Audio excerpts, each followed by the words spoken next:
All right, welcome to the Coin Cobber channel. So you look at your savings account and it's earning what? Basically nothing, right? Then you glance over at crypto and it's this absolute roller coaster. It can feel like there's no middle ground.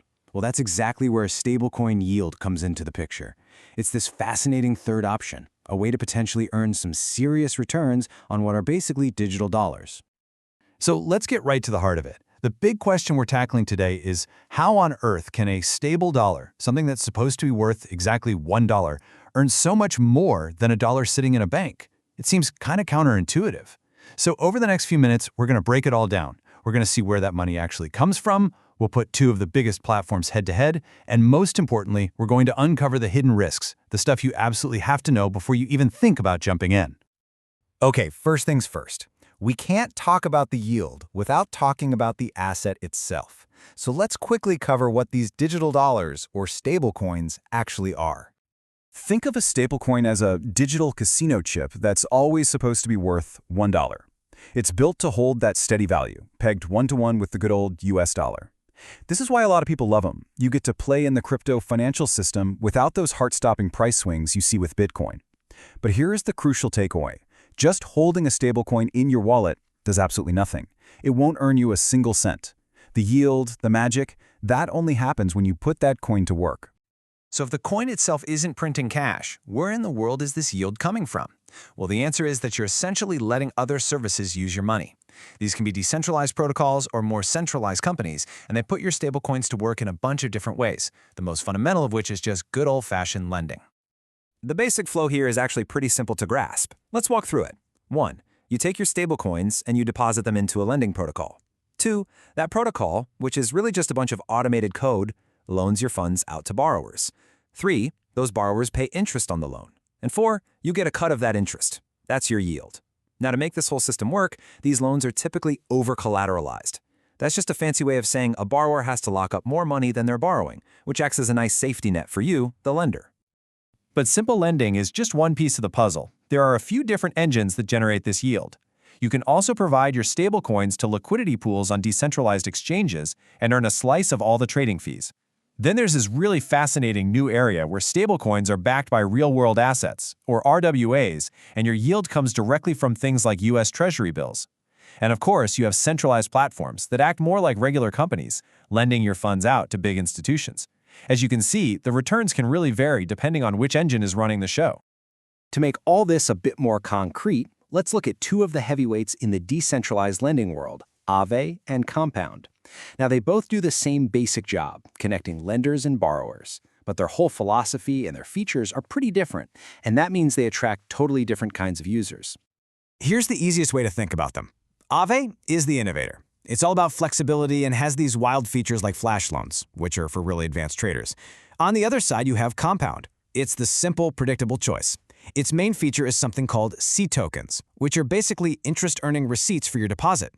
So Aave attracts sophisticated users chasing higher yield, while Compound is for more conservative lenders who just want steady, simple profits. And you can really see that difference when you just look at the raw numbers. Now, keep in mind, these rates are changing literally all the time, so this is just one snapshot. But you can see Aave is offering noticeably higher yields on stablecoins like USDC and USDT compared to Compound. This is Aave in a nutshell. More market-driven, a bit more volatile, but with the potential for higher rewards. Okay, so this all sounds pretty amazing, right? But you know what they say, if it sounds too good to be true, it probably is. So what's the catch? Because earning returns this high doesn't come for free. It comes with a whole set of unique and pretty serious risks. And we need to break down the three most critical ones. Risk number 1. This is the big one. It's called Depeg risk. This is the risk that your stablecoin suddenly isn't so stable anymore. It loses its $1 value. And this isn't theoretical. It has happened. Back in March 2023, USDC, one of the biggest stablecoins out there, briefly crashed to 88 cents. When that happens, it can cause absolute chaos, triggering a wave of forced liquidations across lending markets. And if you want to see just how bad a Depeg can get, look no further than the Terra/UST collapse. That single event caused over $1 billion in liquidations on just one lending protocol. Let that number sink in. $1 billion. It shows you just how devastating this risk can be. The second major risk is in the technology itself, smart contract risk. And honestly, this vending machine analogy is perfect. You're trusting your money to a machine that runs entirely on code.